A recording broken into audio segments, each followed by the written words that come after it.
Bien, chicas, continuamos. Ya está Cari, ya está bien. Em,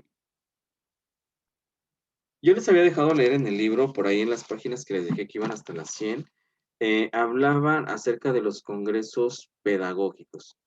Em, estos congresos pedagógicos que fueron realizados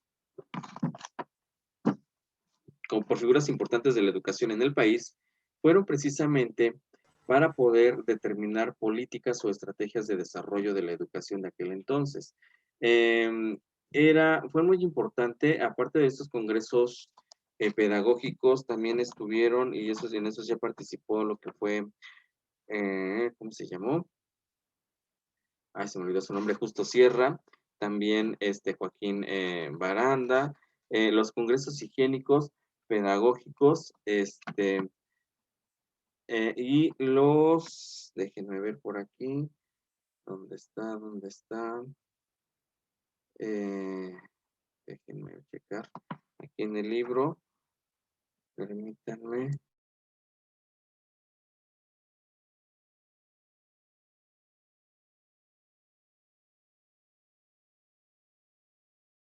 Bien, a ver, déjenme ver, aquí está. Aparte de los congresos pedagógicos que les decía, bueno, aparte en cuanto a legislación, pues bueno, también surgen o participan en lo que es la elaboración de los Congresos Nacionales de Instrucción Pública, que es también donde participan estos personajes que son importantes. Entonces, en el libro nos describen los puntos, ¿sí? Que eran importantes para ello. Dentro de este Congreso Pedagógico y de estos Congresos Nacionales de Instrucción Pública que había, eh, podemos encontrar resoluciones relativas muy importantes, es decir, puntos importantes para esto. Uno de ellos, por ejemplo, nos dice que los libros de texto para la escuela primaria elemental deberían de estar conformes en cuanto a su asunto con el programa respectivo vigente en el momento de su adopción. Es decir, los libros de texto tenían que ir de acuerdo a los planes y programas que se estaban dando en aquel entonces, ¿no? Para que de alguna manera eh, esto pudiera hacerse viable, pues de alguna manera dejaban de un lado de todo el sistema lancasteriano, ¿sí?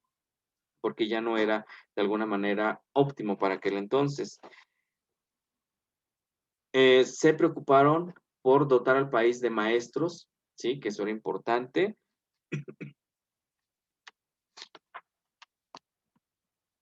También nos decían, por ejemplo, que no solamente era la transmisión de conocimientos, sino que aquí hablaban de una educación integral, por ejemplo, ¿no? Y en la escuela, por ejemplo, entre los que dicen aquí, porque si no nos vamos a llevar toda la clase con este señor, por ejemplo, en esta escuela, pues los niños menores de 6 años no podían ingresar.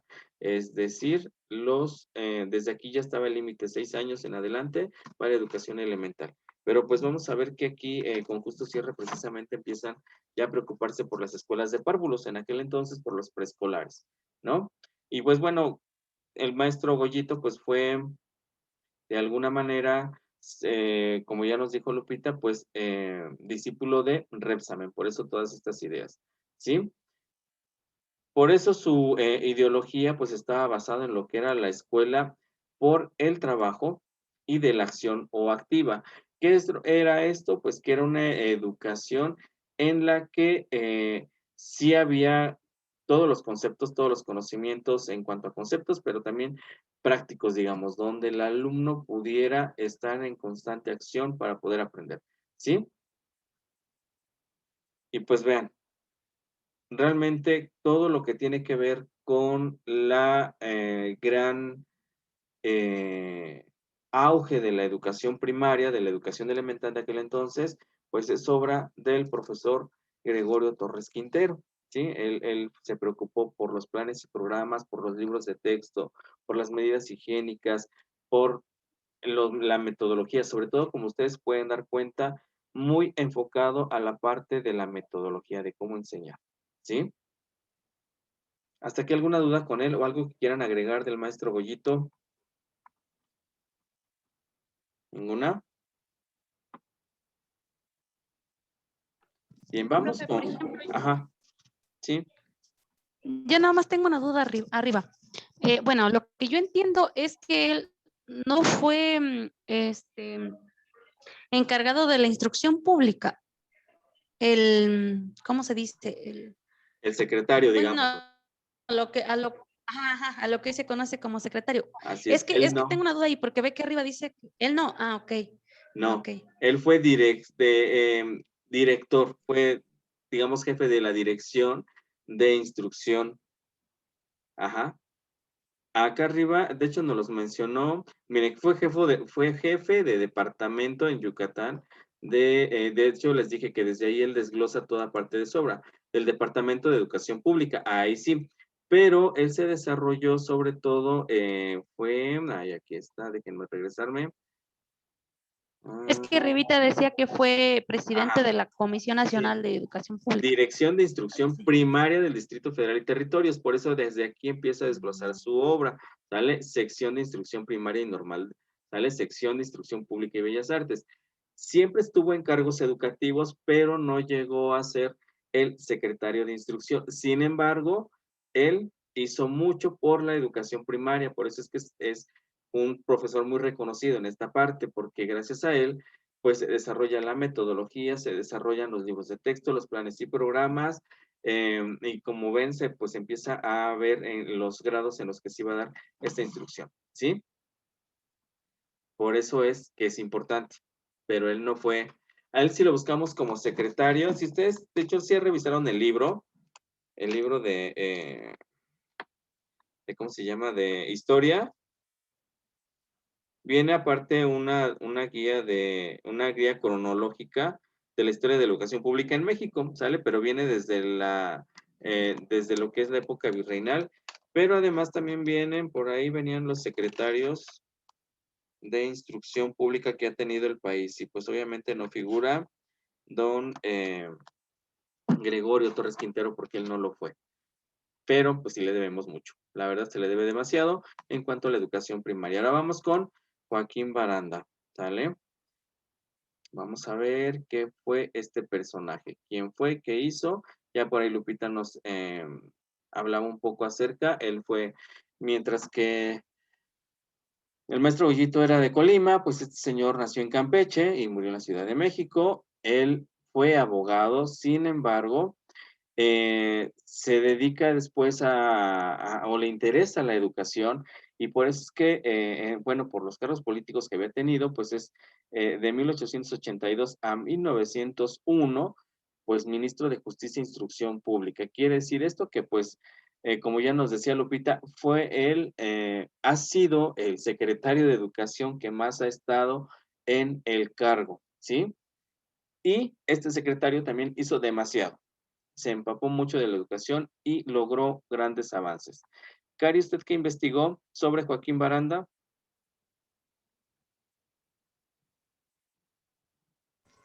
Profe, Sí, tantito, decía que también, bueno, no recuerdo, creo que sí fue él, el que estuvo preso. Y que ya después de eso, ahora sí que fue cuando realizó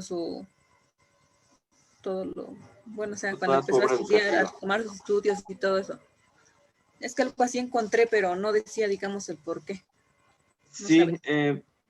casi nunca damos ese dato porque no es algo como que, este, no se saben las causas precisamente por las cuales estuvo en esta situación. Recuérdense que en este periodo también pues del porfiriato existían muchos problemas políticos, ¿no? O sea, como lo siguen habiendo en la actualidad. Y entonces, pues muchos eran perseguidos políticos o por otras cuestiones. Entonces, generalmente a veces nos saltamos ese dato porque pues no hay la manera de sustentar como que, ¿qué pasó? ¿Sí? Pero bueno, vamos a checar bien e investigar, porque no hay muchos generalmente sobre su biografía, como que no hay mucho sobre estos señores, ya nos decía Lupita, y efectivamente no la hay. Sale toda la luz, toda su obra, pero como que lo que es parte ya más a ellos personal no lo encontramos, entonces, pues ni cómo hacerle, ¿verdad? Hay muchos datos que de pronto se nos escapan. Pero vamos a investigar bien qué pasó con esa parte. ¿Sí, Lupita? Sí. Ok. Bien, estaba yo con Cari, ¿verdad? ¿Sí me escuchó, Cari? Sí, profe, ¿sí me escucha? Sí, te escuchamos bien. Bueno, dice que comprende la posición progresista de la política educativa de Joaquín Baranda y de Justo Sierra. También se hizo cargo del Ministerio de Justicia e Instrucción Pública en septiembre de 1882 y estuvo a la altura de su elevado cargo. Bueno, algo que también decía en el libro es que, bueno, su sustituto, bueno, ya fue el que entró en el lugar de él cuando él salió, no recuerdo cuál era el nombre, pero bueno, él tenía hasta cierto punto un cargo, bueno, como una presión de no ejercer igual que Baranda, porque Baranda hizo muchas cosas durante su cargo, entonces tenía esa como presión de que no fuera lo suficientemente bueno como Baranda. Otra cosa que decía en el libro también es que se fue a Europa porque ahí era, bueno, él estaba enfermo y era ahí donde estaban los mejores doctores, entonces él tuvo que irse.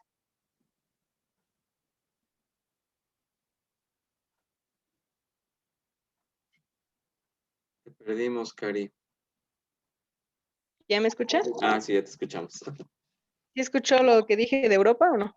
Sí, hasta Europa nos quedamos. Que se fue a Europa porque estaba enfermo y ahí era donde estaban los mejores doctores.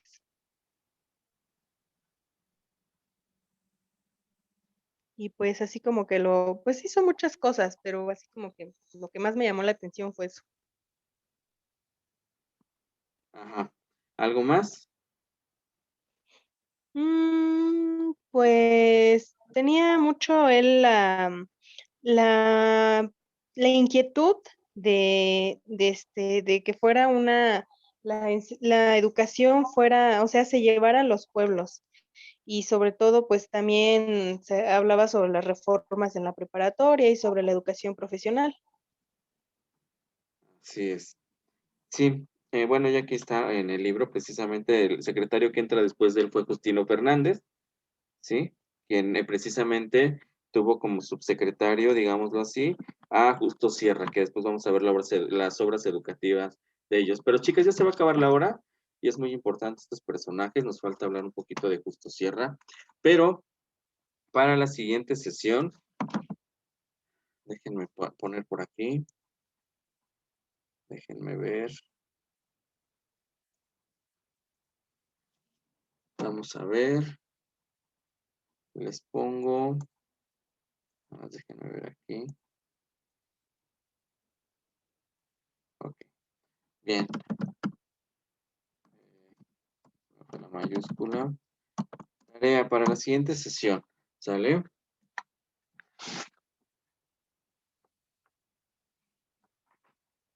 Van a investigar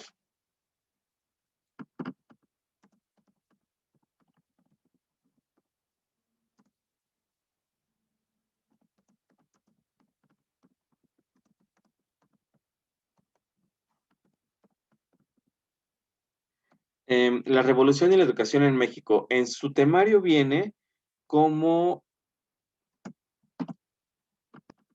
el movimiento revolucionario.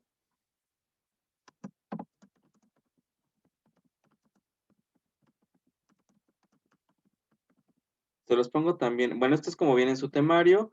La revolución, perdón. Si no, no lo van a encontrar. La revolución y la educación. La revolución mexicana sale porque si no, se van a encontrar otra. Déjenme, les pongo aquí. Vayan a buscar otra revolución.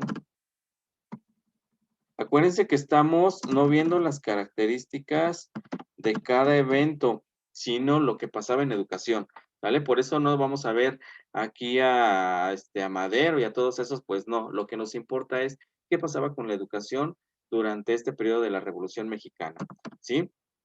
También van a investigar lo que son las tendencias educativas. Tendencias. Dios mío, mis dedos hoy no escriben bien. Bueno, nunca escriben bien. Tendencias educativas de la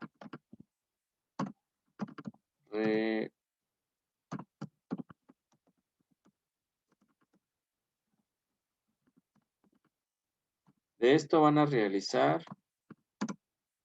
¿vale?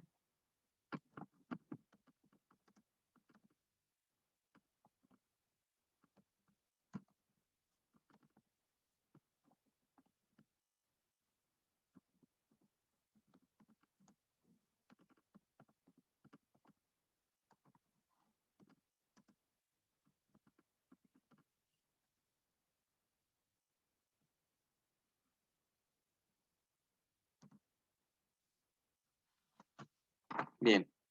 Entonces, de estos dos temas, diagramas radiales, como tal, esto de la revolución, en el libro van a encontrar parte, si siguen con el libro, pues van a encontrar parte de ello, obviamente, pero también lo pueden buscar aparte. Yo les subo de todas maneras, ya saben, algunos links ahí. El libro que les decía, para que entiendan un poco también lo que pasó en la revolución, es La Revolucioncita Mexicana de Ríos, ¿sale? Este libro es más a caricatura y lo pueden tomar desde ese punto de vista y verán que lo van a entender mejor. Aunque sí es una crítica al gobierno, pues de Díaz, ¿vale? ¿Hasta aquí alguna duda, chicas, con su tarea? ¿No? No, profe. Ok. Cari nos decía algo hace un rato y no la pudimos escuchar. No sabemos a qué se refiere. Ah, ok. Le decía yo que si todavía tenemos que seguir portando el uniforme. Ah, ok. Sí. La indicación que tenemos hasta el momento de dirección es que se tienen que presentar con uniforme. Yo se los comenté desde inicio de cuatrimestre que era parte de su calificación, así que, pues bueno, ya si en sus calificaciones, la vez pasada, acuérdense, pues no hubo trabajo, así que solo pues su presentación, su asistencia y demás son lo que llevan el mayor puntaje, así que ya sabrán si algunas salieron un poquito bajas, por qué será, ¿verdad? ¿Sale? Entonces, el uniforme, recuerden, eh, pues, el primer, bueno, no domingo, ¿verdad? Ahora será el primer martes de mes, pues es cuando va completito, y a los demás, pues nada más la pura, blusa. Déjenme hablar con dirección a ver si nos permiten usar playeras del color, aunque sea, para que no siempre sea la blusa. ¿Les parece? Como antes, que de hecho manejábamos playeras antes y ahorita pues no las hemos hecho, pero pues que puedan portar una playera lila en lugar de, o azul en lugar de, este, no, ustedes son lila, en lugar de la blusa que a veces, se vuelve un poco pesada, ¿verdad? Déjenme checar con dirección, si me lo permiten, yo les aviso. ¿Sí? Ok, profe, gracias. Muy bien, entonces no me despido de ustedes porque nos vemos en un minuto otra vez, ¿sale? Las veo enseguida.